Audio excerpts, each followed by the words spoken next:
설 명절에 일어난 사고 소식입니다. 네, 맞습니다. 제주항공 참사가 발생한 지 한 달이 채 지나지 않았는데 또 한 번 여객기 사고가 발생을 했습니다. 네. 이번에는 가만히 멈춰있던 여객기에서 불꽃이 튀면서 화재가 발생한 건데요. 그날의 사고 상황과 원인을 취재했습니다. 지난달 28일 또 한 번의 항공기 사고가 발생했습니다. 김해공항에서 이륙 대기 중이던 비행기에서 화재가 발생한 건데요. 승객들이 불났다고 소리를 질러서 비상문을 다 열고 다 탈출을 했어요. 불은 기체 상단을 다 태우고 나서야 꺼졌지만 176명의 탑승객 전원은 모두 탈출에 성공한 상황. 그런데 뜻밖의 논란이 제기됐습니다. 사고 당시 승무원들의 대처에 문제가 있었다는 건데요. 이에 즉각 해명에 나선 항공사 측, 그날의 탈출 과정은 전부 규정대로 이루어졌다는 겁니다.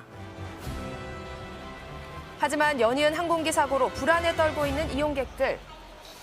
겁나서 지금도 겁나는데 혹시 사고 날까 싶어가지고. 뭐 이렇게 비행기 사고가 많이 나지? 비행기도 겁난다 이런 생각하죠. 자칫 대형 사고로 이어질 뻔한 아찔한 상황. 도대체 그날 비행기에선 왜 갑자기 불이 났던 걸까요?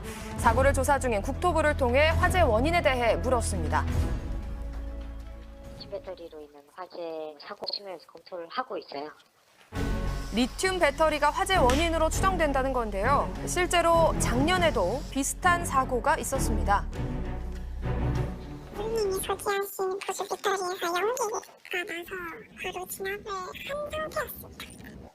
언제 어디서든 충전이 가능해 필수품인 보조 배터리. 그 누구도 화재의 원인으로 생각하지 않았는데요. 거의 근데 필수적으로 갖고 갈 텐데 일반적으로.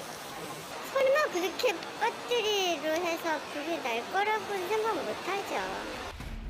정말 리튬 배터리가 사용되는 전자기기에서 불이 날 수 있을까요? 전문가와 함께 실험을 해봤습니다. 통상 이제 우리가 사용하는 보조 배터리들은 압력에 취약할 수밖에 없어요. 그래서 이제 그런 압력이 외부적으로 가해지거나 해서 단락이 일어나는 상황이 되면 화재로 이어질 수 있죠.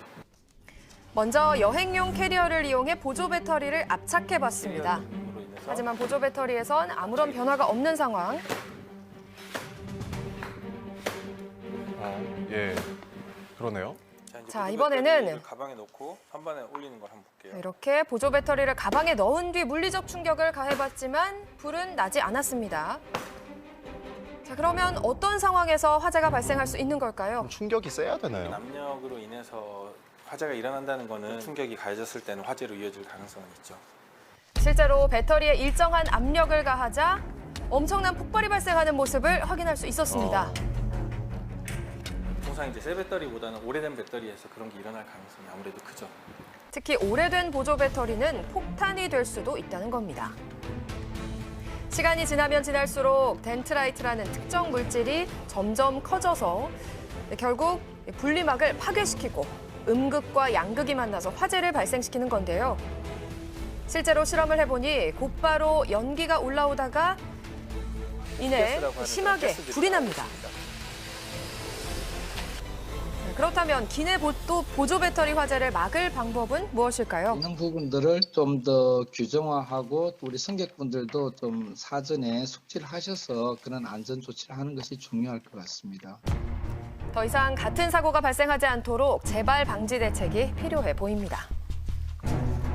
네, 이번 사고의 원인은 보조 배터리라고 단정할 수는 없지만 실제로 기내 보조 배터리 사고가 연이어서 발생을 하고 있다고 합니다.